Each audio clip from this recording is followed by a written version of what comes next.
So hello my dear friends, welcome back to my channel.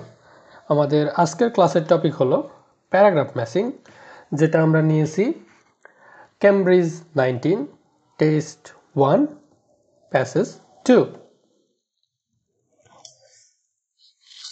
তো আমাদের আজকের প্যাসেজের যে কোশ্চেনগুলো আছে, আমাদের আগে এই কোশ্চেনগুলো পড়তে হবে। এবং একটা বিশেষ ব্যাপার হলো, এই কোশ্চেনের উপরে কি দেওয়া আছে, you may use any letter more than once. এইটার থাকার মানেই হলো এখানে কোনো একটা সেন্টেন্সের সাথে দুইটা প্যারাগ্রাফ ম্যাচ করবে, বা কোনো একটা প্যারাগ্রাফের সাথে দুইটা সেন্টেন্স ম্যাচ করবে। তো এই এনবি থাকলে মানে একটা না, একের অধিকও হতে পারে, আবার দুইটার ভেতরে মানে দুইটা সেন্টেন্স একটা প্যারাগ্রাফে থাকতে পারে, অনেক কিছুই হতে পারে। তিনটা সেন্টেন্সও থাকতে পারে।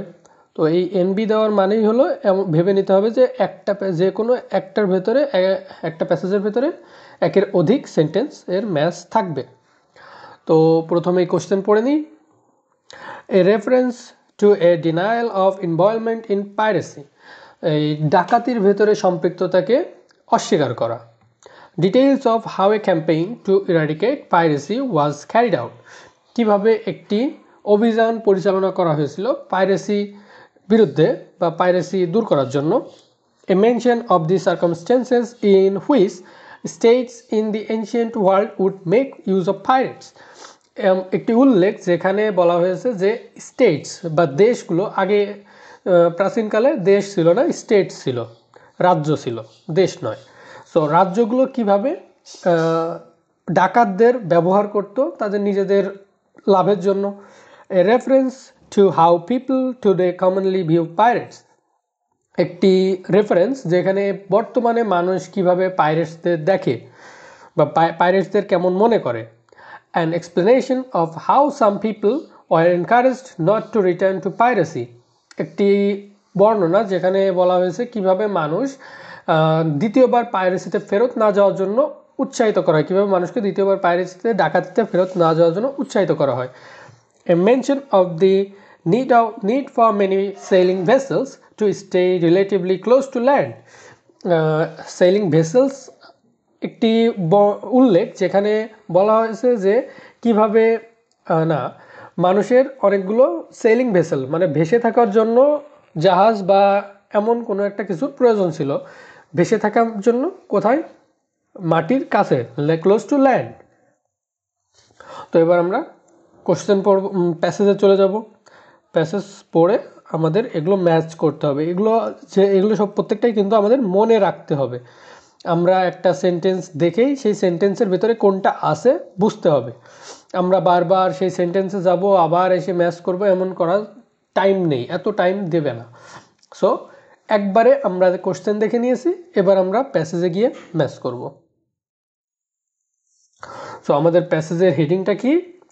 দি pirates of the ancient Mediterranean. এর মানে হলো ভূমধ্যসাগরের প্রাচীন যুগের, এনশিয়েন্ট টাইমের ডাকাত। In the first and second millennia BCE, pirates sailed around the Mediterranean, attacking ships and avoiding pursuers. মানে তারা সেকেন্ড মিলেনিয়া, ফার্স্ট এবং সেকেন্ড মিলেনিয়া পাইরেটসরা মেডিটেরিয়ান সিতে ভ্রমণ করতো, একটা শিপস অ্যাটাক করতো, জাহাজ অ্যাটাক করতো, এগুলোই। সো এটা আমাদের খুব একটা ইম্পর্টেন্ট না, আমরা বুঝতে পারছি। এটা আসলে এই হেডিংটা দিয়েই বোঝা যাচ্ছে, সাব হেডিংয়ের আমাদের আর দরকার নেই এটাই। তো প্রথমেই paragraph A. When one mentions pirates, যখন কেউ পাইরেটসের কথা বলে, an image springs to most people's mind of a crew of misfits, daredevils and adventurers in command of tall sailing ships in the Caribbean Sea. যখনই কেউ একটা পাইরেটসের কথা বলে তখন আমাদের মনে কি আসে? ক্রিউ অফ মিসফিটস মানে দেখতে বেখাপ্পা লোক, ডেয়ারডেভিলস মানে যাদের অনেক সাহসী, অ্যাডভেঞ্চারার্স অভিযাত্রী, যারা কি করছে, কমান্ড দিচ্ছে একটি শিপ, বড় একটি লম্বা জাহাজ, যেটা কোথায় ভ্রমণ করছে, ক্যারিবিয়ান সিতে। Yet from the first to the third Millennia, thousands of years before this swashbucklers began spreading fears across the Caribbean, pirates prowled the Mediterranean, riding merchant ships and threatening vital trade routes. Yet from the first প্রথম এবং third millennium পর্যন্ত অনেক যে Caribbean সিতে যে ছিল পাইরেটসরা ছিল, ডাকাতরা ছিল, তারা কি করতো, রুটসগুলোকে থ্রেট করতো, ভাইটাল রুটগুলোকে থ্রেট করতো। তারা জাহাজগুলোকে, মার্চেন্ট জাহাজগুলোকে, যে বাণিজ্যিক জাহাজ, সেগুলোকে ধরতো বা সেগুলোকে লুট করতো। তাদের পাইরেটসদের কাজ ছিল এটা। However, despite all efforts at the might of various ancient states, piracy could not be stopped. অনেক ইফোর্ট, অনেক প্রচেষ্টার পরেও এই পাইরেসিকে থামানো যায়নি। অনেক স্টেটস, অনেক রাজ্য চেষ্টার পরেও পাইরেসি থামাতে পারেনি। The situation remained unchanged from thousand of years. এক শত বছরের জন্য হলেও এই পরিস্থিতি একই রকম ছিল, এটা পরিবর্তন হয়নি। Only when the pirates greatly threatened the interest of ancient Rome did the Roman Republic organize a massive fleet to eliminate piracy. শুধুমাত্র তখনই যখন এই পাইরেটসরা, ডাকাতরা রোম যে সাম্রাজ্য ছিল তাদেরকে থ্রেট করেছিল বা তাদেরকে সরাসরি থ্রেট করেছিল, তখনই Roman empire, Roman republic organise করে একটি অভিযান, যেটা কিসের কারণ ছিল, এলিমিনেট পাইরেসি দূর করার জন্য। Under the command of Rome general Pompey. এই বাহিনীটা কাদের নির্দেশে পরিচালিত হতো? Roman general Pompey. Rome eradicate piracy, transforming the Mediterranean into Mare Nostrum. Mare Nostrum মানে কি? Our sea. এটা হয়তো রোমান ভাষায় লেখা, মানে রোমান শব্দ। তারা কিভাবে এটা দূর করেছিল? এই মেডিটেরিয়ান সিকে মেয়ার নস্ট্রাম তৈরি করে, মানে আমাদের সি পরিণত করেছিল। তো এটার সাথে আপনারা কোনটার ম্যাচ করতে পারছেন? আমি কোশ্চেনে যাব। আমি তো বুঝতে পারছি, বাট আপনাদের বোঝানোর জন্য আমাদের কোশ্চেনে যেতে হবে। So a denial to the reference of involvement in piracy, কোনো ডিনায়াল আমরা পাইনি, ইনভলভমেন্ট ইন পাইরেসি আমরা পাইনি, সো এটা আমাদের অ্যান্সার হতে পারে না।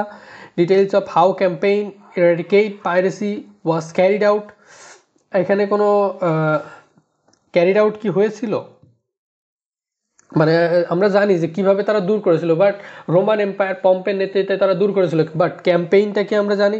ডিটেইলস অফ ক্যাম্পেইন কি এখানে পেয়েছি? নো, আমরা ডিটেইলস পাইনি। জেনারেল পম্পের নেতৃত্বে একটি বাহিনী এই কাজটা করেছিল, বাট ডিটেইলস আমরা পাইনি, ডিটেইলস অফ দি ক্যাম্পেইন আমরা পাইনি, সো এটা আমাদের অ্যান্সার হতে পারে না। Mention of circumstances in which states in the ancient world use pirates. Use কি পেয়েছি? পাইরেটসদের তারা তাড়ানোর চেষ্টা করছিল, বাট পাইরেটসদের কি তারা ইউজ করছিল? No, so this is not our answer. Reference to how people today commonly view pirates, this is our answer. কেন? কারণ আমরা প্রথমেই বলা হয়েছে কিভাবে, মানে এখন পাইরেটসদের কথা উঠলে আমাদের মনে কি আসে, মানে আমরা সাধারণত পাইরেটসদের কেমন চোখে দেখি, সেটাই তো বলা হয়েছে। তার মানে আমাদের অ্যান্সার হবে 17। বর্তমানে আমরা কিভাবে পাইরেটসদের দেখি, এইটা হলো আমাদের অ্যান্সার। বর্তমানে আমরা পাইরেটসদের কীভাবে দেখি? ক্রিউ অফ মিসফিটস, ডেয়ার ডেভিলস, অ্যাডভেঞ্চারার্স, এভাবে আমরা সাধারণত পাইরেটসদের মনে করি। এখন বর্তমানে আমরা এইভাবেই মনে করি পাইরেটসরা এমন ছিল। সো আরও দেখতে হবে, কারণ আমাদের NB দেওয়া আছে, তার মানে আমাদের 18-19ও দেখতে হবে। An explanation of how some people were encouraged not to return to piracy. এখানে কি এনকারেজ করা হয়েছিল প্রথম প্যাসেজে? নো, কোনো কিছুই এনকারেজ করা হয়নি, সো এটাও আমাদের অ্যান্সার হতে পারে না। আমাদের লাস্ট অপশন হলো a mention of the need for many sailing vessels. Many sailing ভেসেলের নিড ছিল বা প্রয়োজন ছিল এমন কোনো কিছু পেয়েছি? নো, সো এটাও না। আবার প্যাসেজে চলে যায়।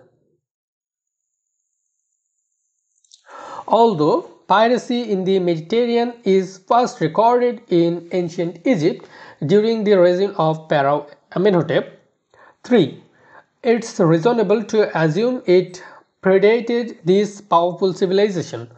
So, পাইরেসি কখন থেকে প্রথম রেকর্ড করা হয়? প্রথম রেকর্ড কখন করা হয়? কোথায় করা হয়? ইজিপ্টে করা হয়। কার সময়ে? ফেরাও আমেনহোটেপের সময়। This is partly due to great importance the Mediterranean held at this time and partly due to its geography. এর কারণ কি ছিল? এর কারণ ছিল মেডিটেরিয়ান ভূমধ্যসাগর ছিল খুবই গুরুত্বপূর্ণ এর জিওগ্রাফি এবং অন্যান্য দিক থেকে। While the Mediterranean region is predominantly fertile, some parts are rugged and hilly, even mountainous. এই মেডিটেরিয়ান যে দেশগুলো ছিল, মেডিটেরিয়ান ভূমধ্যসাগরীয় যে দেশগুলো ছিল সেগুলো কি ছিল? খুবই উর্বর ছিল। এর কিছু অংশ ছিল রাগ অ্যান্ড হিলি, পাথরময়, এবং কিছু পাহাড়ও ছিল। In the ancient times, the inhabitants of these areas relied heavily on marine resources, including fish and salt. প্রাচীন সময়ে এই এলাকার মানুষজন কিসের উপর নির্ভরশীল ছিল? হেভিলি নির্ভরশীল ছিল মাছ এবং লবণের উপরে। Most had their own boats, বেশিরভাগ লোকেরই তাদের নিজেদের নৌকা ছিল। Possess goods seafaring skills and unsurpassed knowledge of the local coastline and sailing routes. তাদের নিজেদের বোট ছিল, তাদের অনেক ভালো দক্ষতা ছিল এই সমুদ্রযাত্রার, এবং তাদের অনেক ভালো জ্ঞান ছিল কি সম্পর্কে? লোকাল কোস্টলাইন এবং সেলিং রুটস। স্থানীয় যে সমতট বা সমুদ্র উপকূল এবং যে নৌ পরিবহন রাস্তা সেগুলো নিয়ে ভালো ধারণা ছিল। Thus it is not surprising that during hardship, এটা খুবই আশ্চর্যজনক নয় যে কঠিন সময় মানে হয়তো দুর্ভিক্ষ সময়, this man's turn to piracy, এই সকল ব্যক্তিরা যারা এই নদীতে মাছ ধরতো এবং সল্ট হারভেস্ট করতো, তারা কি করতো? তারা কিসে পরিণত হলো? তারা পাইরেসি করা শুরু করলো। Geography itself further benefited this pirates with the numerous coves along the coast, providing places for them to hide their boats and strike undetected. এবং তাদের এই জিওগ্রাফিটা, এই অঞ্চলের ভৌগোলিক অবস্থান বা ভৌগোলিক পরিবেশ এই পাইরেটসদের খুবই উপকার করেছিল। কিভাবে? তাদের লুকানোর জায়গা দিয়েছিল। Hide their boats and strike undetected, মানে তারা এই ভৌগোলিক পরিবেশের কারণে তারা এমনভাবে অ্যাটাক করতে পারতো যেটার ফলে অ্যাটাকটা কী হতো? অতর্কিত হতো। অ্যাটাকটা আগে থেকে জানা যেত না, এমনকি তারা লুকানোরও জায়গা পেত। হাইড দেয়ার বোটস, তাদের বোটস হাইড করার জন্য জায়গা পেত। Before the invention of ocean going caravels in 15th century, ships could not easily cross long distance over open water. মানে যে বড় ক্যারাভেল বা পাল তোলা যে নৌকাগুলো সেগুলো আবিষ্কার হওয়ার আগে ওশান গোয়িং ক্যারাভেলস মানে ওই পাল তোলা নৌকা যেগুলো বাতাসের সাহায্যে চলতে পারে, সেগুলো আবিষ্কৃত হয় কত সেঞ্চুরিতে? 15 সেঞ্চুরিতে। সেগুলো আবিষ্কৃত হওয়ার আগে তাদের বেশি দূরত্বে যাওয়ার সুযোগ ছিল না। Cross long distance of open water, তাদের খোলা সমুদ্রে বেশি দূরত্বে যাওয়ার সুযোগ ছিল না, কারণ তাদের কাছে এই ওশান গোয়িং ক্যারাভেলস ছিল না।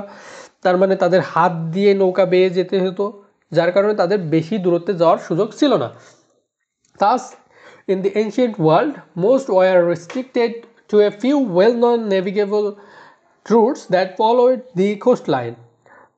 এরপরে এই এনশিয়েন্ট ওয়ার্ল্ডে কী ছিল? Restricted a few well known road মানে কিছু সুপরিচিত রাস্তা যেগুলো কী ছিল?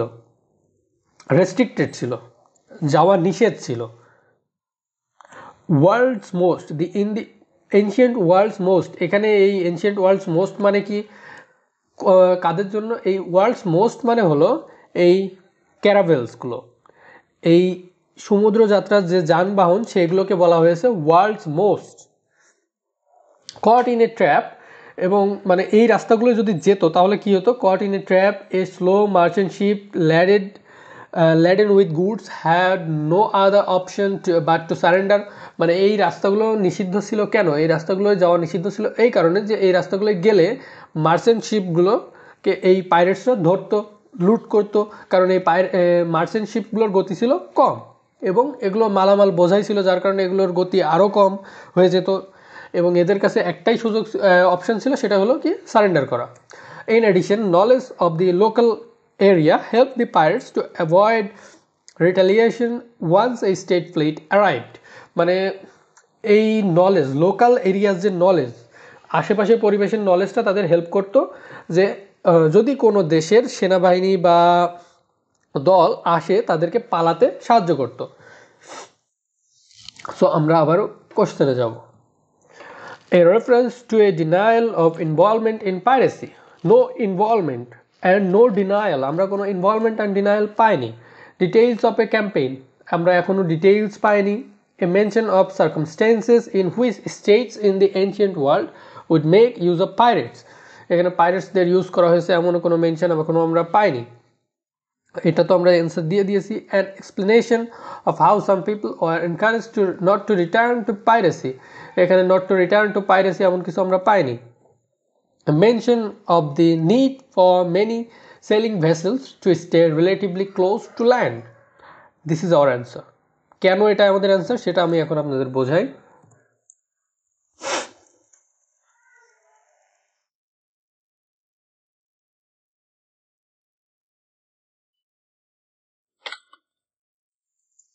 এখানে বলা হয়েছে একটি উল্লেখ যেখানে অনেকগুলো বা অধিক পরিমাণে ভেসেলস মানে কি, জাহাজ বা ভেসে থাকার কোনো একটা কিছু, সেটার প্রয়োজন ছিল কিসের জন্য?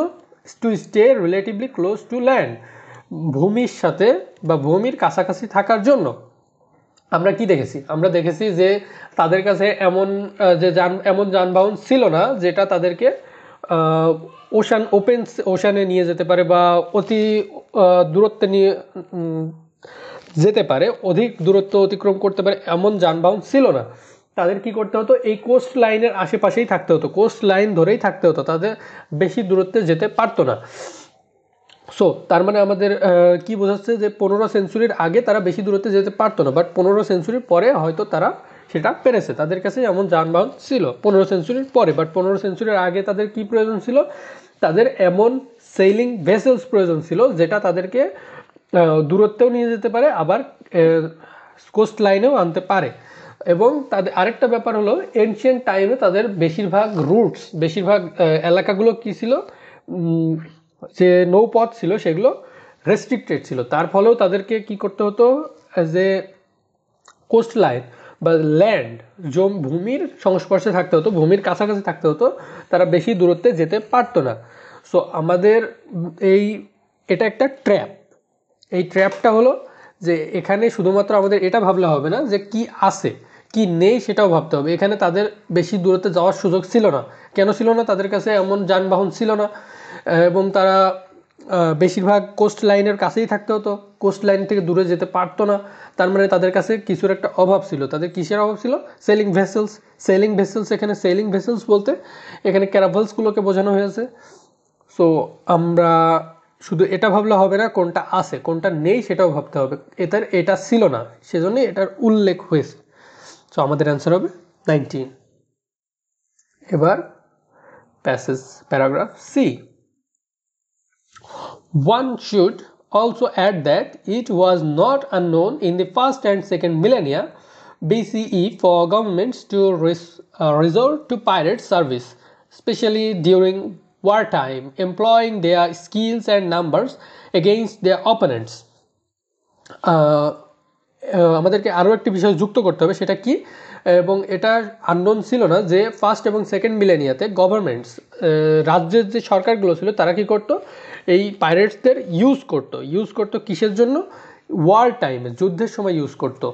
এমপ্লয়িং দেয়ার স্কিলস, মানে এই ডাকাতরা তো ছিল যুদ্ধে পারদর্শী, তারা তো সবসময় যুদ্ধের ভেতরেই থাকতো, তারা যুদ্ধে পারদর্শী ছিল এবং তাদের সংখ্যাও অধিক ছিল, সেজন্য তাদের স্কিলস এবং নাম্বারকে ইউজ করতো তাদের বিপরীত প্রতিপক্ষের বিরুদ্ধে। A pirate fleet would serve in the first wave of attack, এটা এই পাইরেটস ফ্লিটগুলো প্রথম ওয়েভ, মানে একটা যুদ্ধে অনেকগুলো ওয়েভ থাকতে পারে, প্রথম ধাক্কা, দ্বিতীয় ধাক্কা, তৃতীয় ধাক্কা, এই প্রথম ধাক্কাতেই অংশগ্রহণ করতো কারা? এই পাইরেটসরা।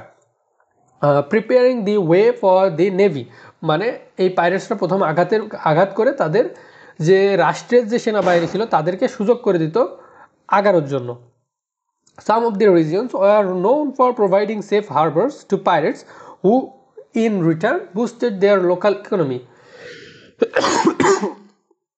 কিছু রাজ্য পরিচিতই ছিল এই জন্য যে তারা পাইরেটসদের জন্য সেফ জায়গা দিত থাকার বা নোঙর করার, এর ফলে তারা কি পেত, তাদের লোকাল ইকোনমি বুস্ট করত। তার মানে এই পুরো প্যাসেজটা আমরা বুঝতে পারছি এই সরকারগুলো, এই গভর্নমেন্টসরা পাইরেটসদের ইউজ করতো কী কারণে, যুদ্ধের সময় লোকাল ইকোনমি বুস্ট করতে। সো আমাদের অ্যান্সার, আমাদের কিছুই দেখা লাগবে না, আমাদের অ্যান্সার হবে কই গেল, details use of pirates, the mention of circumstances in which states in ancient world would make use of pirates, পাইরেটসদের ইউজ করতো। এখানে আমরা অন্য কোনোটার সাথে ম্যাচ করবে না, আমরা আগেই 3বার পড়া হয়ে গেছে, তার মানে এইগুলো আর অন্য কোনোটার সাথে ম্যাচ করবে না। 16 এর অ্যান্সার সি। এবার আসি D. The first known record of a named group of Mediterranean pirates made during the rule of ancient Egyptian pharaoh Akhenaten was the Amarna letters. In Amarna letters, অ্যামারান লেটার্সে লেখা বা অ্যামারান লেটার্সে পাওয়া যে প্রথম রেকর্ডেড গ্রুপ, একটি group যাদের নাম ছিল, মানে এতক্ষণ আমরা যেগুলো পড়েছি সেগুলোর কোনো নাম ছিল না, সেই সকল পাইরেটসদের কোনো নাম ছিল না, বাট এই সময়ে রেকর্ড করা হয় অ্যামারান লেটার্সে যে গ্রুপের একটি নাম ছিল। এই সময়কালটা কার ছিল? ইজিপশিয়ান ফেরাও অ্যাকেনেটেনের। These were extracts of diplomatic correspondence between the pharaoh and his alliance and covered many pressing issues including piracy. এখানে ডিপ্লোম্যাট এবং ফেরাওয়ের ভিতরে কিছু ইস্যু বা আলোচনা সেগুলো নিয়ে বলা হয়েছে, বাট আমাদের মূল ইন্টারেস্ট হবে এর পরে। It seems that Pharaoh was troubled by two distinct pirate groups. এই ফেরাও দুইটা পাইরেটস গ্রুপ দ্বারা খুবই বিরক্ত ছিল বা সমস্যার ভেতরে ছিল। তাদের নাম কি ছিল? The Lukka and Sherden. Despite the Egyptian fleet's best efforts, তা ইজিপশিয়ান ফ্লিটসের বেস্ট সবচেয়ে ভালো প্রচেষ্টার পরেও the pirates continue to cause substantial disruption to region commerce. এরা কি করতো? বিরক্ত করতো বা ক্ষতি করতো রিজিয়নাল কমার্সে বা রিজিয়নের যে অর্থনীতি সেদিকে ক্ষতি করতো। In the letters the king of Alashiya যে রাজা বা rejected Akhenaten's claim of connection with the Lukka. আমরা আগে যেটা পড়েছি, গভর্নমেন্টরা সাহায্য করতো কাদের? পাইরেটসদের, তাদের লোকাল ইকোনমি বুস্ট করতে ওয়ার টাইমে। এখানে হয়তো এই ফেরাও অ্যাকেনেটেন দাবি করে যে এলিশা কোথাকার রাজা? মডার্ন সাইপ্রাসের রাজা, সে এর সাথে জড়িত বা সে তাদের সাথে লুক্কার সাথে কানেকশন আছে। The king assured Akhenaten he was prepared to punish any of his subjects involved in piracy. কিন্তু king Akhenaten's claim of connection, king কি করে? Akhenaten was prepared, Akhenaten প্রস্তুত ছিল যে কোনো ইনভলভমেন্ট ইন পাইরেসি, যেই পাইরেসির সাথে যুক্ত তাকে শাস্তি দিতে বা তাদের বিরুদ্ধে পদক্ষেপ নিতে রেডি ছিল। কিন্তু এলিশা কি করে? রিজেক্ট করেছিল। এলিশা তো রিজেক্ট করেছিল অ্যাকেনেটেন্স ক্লেম, অ্যাকেনেটেন্সের যে ক্লেম, যে দাবি ছিল সেটা রিজেক্ট করেছিল। আমরা এটা কিন্তু পেয়েছি। Reference to A denial of involvement in piracy. So আমাদের 14 এর অ্যান্সার হবে কি? সেখানে এলিশা কি করেছিল? ডিনাই করেছিল, যে অ্যাকেনেটেনের দাবিটা ডিনাই করেছিল। So reference to involvement in piracy, denial match করছে। সো আমাদের অ্যান্সার ডি।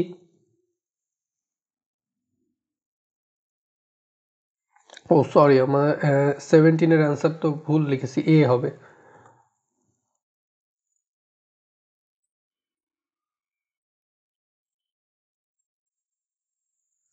এবার আসা যাক passage E. The ancient Greek world's experience of piracy was different from the Egyptian rulers.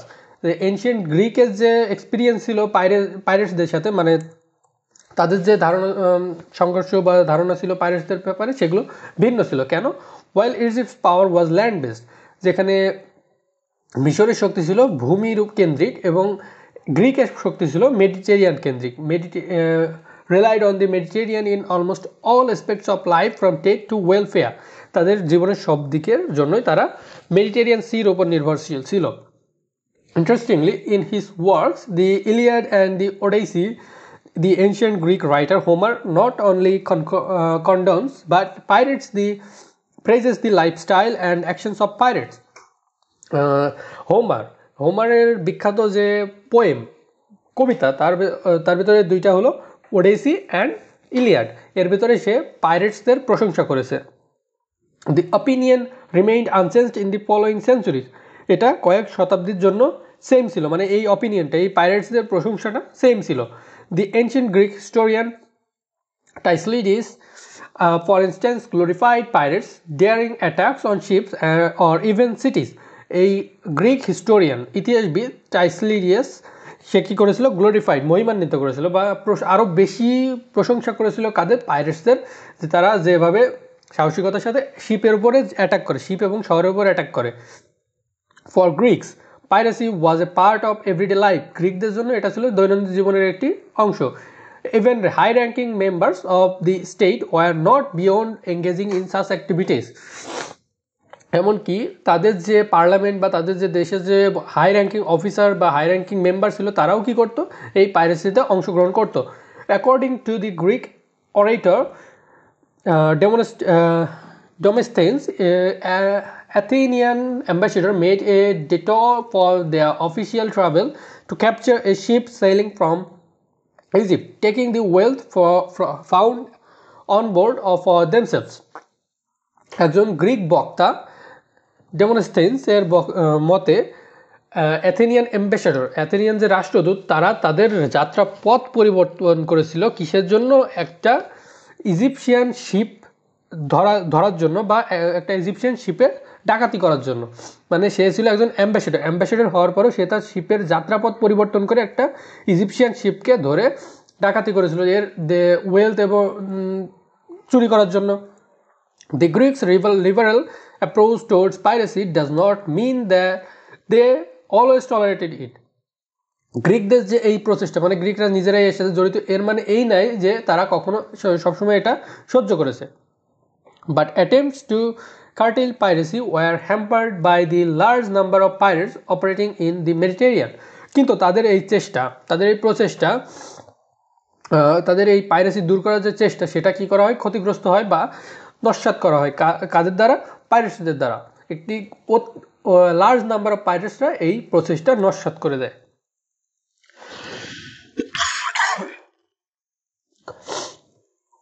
The rising power of ancient Rome required the Rome. আপনারা এই পুরো প্যাসেজটা পড়ার পর আমরা কোনো ম্যাচ পাইনি, এই প্যাসেজটার সাথে কোনোটার সাথে ম্যাচ করেনি, সো আমরা কোশ্চেনে যাব না। এখানে কি বলা হয়েছে? ইটালিয়ানদের যে সংযুক্তি ছিল, ইটালিয়ানরা কি করেছে, এগুলো বলা হয়েছে, বাট এটার সাথে কোনো ম্যাচ নেই। The rising power of ancient Rome required the Roman Republic to deal with piracy in Mediterranean. রোমানদের যে শক্তি, রাইজিং পাওয়ার, তারা তখন ছিল উদীয়মান শক্তি। তারা কি করেছিল? ডিল করেছিল কাদের সাথে? মেডিটেরিয়ান সিতে ভূমধ্যসাগরীয় পাইরেটসদের সাথে। While piracy was a serious issue for the Republic, Rome profited greatly from its existence. যেখানে পাইরেসি একটি সিরিয়াস ইস্যু হওয়ার পরেও রোম রিপাবলিক পাইরেটসদের থেকে অনেক লাভবান হয়েছিল। Pirates raids provided a steady source of slaves essential for Rome's agriculture and mining industries. মানে এই পাইরেটসরা শুধুমাত্র ডাকাতি করতো না, এরা মানুষকে স্লেভস বা গোলাম তৈরি করতো, যেটা এই গোলাম সাপ্লাই করতো কাদের? রোমদের। কিসের জন্য? এগ্রিকালচার এবং মাইনিং ইন্ডাস্ট্রি, খনি এবং কৃষিকাজে ব্যবহার করার জন্য এই দাসগুলো সাপ্লাই করা হতো। But this arrangement could work only while the pirates left Roman interest alone. But এই সকল ব্যবস্থাপনা ততদিনই কাজ করবে যতদিন পর্যন্ত তারা শুধুমাত্র রোমান ইন্টারেস্ট ব্যাপারেই মানে রোমানদের যে লাভ সেটার ব্যাপারে ভাববে, ততদিনই এটা কাজ করবে। Pirates attack on grain ships which were essential to Roman citizens led to angry voices in Senate demanding punishment of the culprits. মানে এই পাইরেটসরা কি করে? একটি গ্রেইন শিপ বা শস্য ভরা শিপে জাহাজ অ্যাটাক করে, যেটা ছিল রোমান সিটিজেনদের জন্যই গুরুত্বপূর্ণ। এর ফলে সিনেটে রক্তচক্ষু দেখতে হয় বা সিনেটে কথা ওঠে, ডিমান্ডিং পানিশমেন্ট, তাদের পানিশমেন্টের জন্য ডিমান্ড করা হয়। Rome however did nothing further encouraging piracy. তারা কি করে, রোমানরা কি করে, তারা শুধুমাত্র পাইরেসিকে আরও এনকারেজ করে, তারা এর কোনো পদক্ষেপ নেয় না। But the first century BCE emboldened pirates kidnapped prominent Rome dignitaries asking for a large ransom to be paid। মানে এরা কি করে, এরা এতটাই সাহস পেয়ে যায় যে এরা প্রমিনেন্ট গুরুত্বপূর্ণ রোমান যে নাগরিকরা ছিল তাদেরকে কিডন্যাপ করে এবং এর ফলে তারা যে দাবি র্যানসাম দাবি করে। র্যানসাম মানে হলো কিডন্যাপ করার পরে যে টাকাটা দাবি করা হয় সেটা ransom. Their most famous hostage was known other than Julius Caesar. তাদের সবচেয়ে ফেমাস কে যে হস্টেজ ছিল, জিম্মি ছিল, সে কে ছিল, জুলিয়াস সিজার। জুলিয়াস সিজার একজন সম্রাট ছিলেন, হয়তো তখন সম্রাট হয়নি, এর পরবর্তীতে সম্রাট হয়েছে, বাট সবচেয়ে ফেমাস ছিল Julius Caesar. But now Rome was well aware that pirates had outlived their usefulness। এখন রোমানরা ভালোভাবে বুঝতে পেরেছে যে পাইরেটসরা তাদের গুরুত্বপূর্ণ বা ব্যবহারযোগ্যতা হারিয়েছে। The time had come for concerted action. এখন পদক্ষেপ নেওয়ার সময় এসেছে। ইন বিসি এগুলো পড়ার কোনো প্রয়োজন নেই। A new large granted Pompey vast funds to combat the Mediterranean menace। ওই পম্পেকে নিয়োগ করা হয় মানে কমব্যাট করার জন্য, যুদ্ধ করার জন্য কাকে নিয়োগ করা হয়, পম্পেকে। কোথায়, Mediterranean মেন্সে। Taking personal command, Pompey divided the entire Mediterranean into 13 districts, assigning a fleet and commander to each। সে মেডিটেরিয়ান সিকে 13টা জেলাতে ভাগ করে বা ডিস্ট্রিক্টে ভাগ করে এবং প্রত্যেকটা ডিস্ট্রিক্টের জন্য একজন আলাদা কমান্ডার নিয়োগ করে। After cleaning one district of pirates, the fleet would join another in the next district। মানে 13টা জায়গায় ভাগ করে দেওয়া হয়, ভাগ করে দেওয়ার পরে তারা প্রত্যেকটা আলাদা আলাদা জায়গা নিজেরা পরিষ্কার করবে, মানে পাইরেটসদের দূর করবে, করার পরে তারা কি করবে, সেই জায়গা থেকে চলে যাবে, গিয়ে অন্য একটা ডিস্ট্রিক্টে যুক্ত হবে, মানে তাদের অন্য একটা জায়গাকে পাওয়ারফুল করতে হবে। সব জায়গায় এই পাইরেটসদের এক জায়গায় কোণঠাসা করে ফেলা হয়।